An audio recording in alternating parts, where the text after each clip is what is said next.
ఇక్కడ కనిపించే ఈ పిస్తా హౌస్ గండిమైసం దాటాక రైట్ సైడ్ వస్తుంది. అక్కడ ఉండే వాళ్ళకి మంచి ఎంటర్టైన్మెంట్ అండి ఇది. చాలా బాగుంటుంది. చాలా మంది వస్తున్నారు కూడా ఈవినింగ్ టైంలో ఇక్కడికి. ఈవినింగ్ టైం తర్వాత అందరు ఇక్కడే ఉంటున్నారు. అంటే క్లౌడ్ చాలా ఉంటుంది. ఈరోజు కొంచెం తక్కువ ఉంది కానీ ఒకసారి ఇక్కడికి వచ్చి మస్కాబన్ టీ తాగాం, చాలా బాగుంది. మళ్ళీ తీసుకెళ్తామని అడిగితే తీసుకొచ్చా. ఈసారి మస్కాబన్ అయిపోయింది. అంత ఫేమస్ ఇక్కడ ఇది మస్కాబన్, మలై బన్ చాలా ఫేమస్. లాస్ట్ చికెన్ టోస్ట్ తీసుకున్నాము. ఇది కూడా చాలా ఇష్టం మాకు.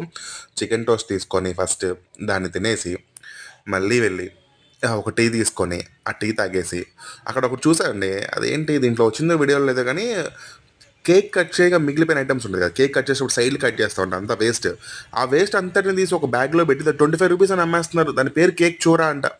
ఇదేంట్రా బాబు కేక్ చూరా అని అమ్మేస్తున్నారు. సరే చూద్దాం ఎలా ఉంటుందని అది కూడా తీసుకున్నా, కేక్ చూరా కూడా. కానీ ఇంటికి వెళ్ళాక తింటే ఇది కేక్ చూరా అంట, 25 రూపీస్. కానీ ఇంటికి వెళ్ళాక తింటే మాత్రం అది కూడా చాలా బాగుందండి. పిల్లలు చాలా ఇష్టంగా తిన్నారు. 25 రూపీస్కి ఏమొస్తుంది కానీ బట్ చాలా బాగుంది అది.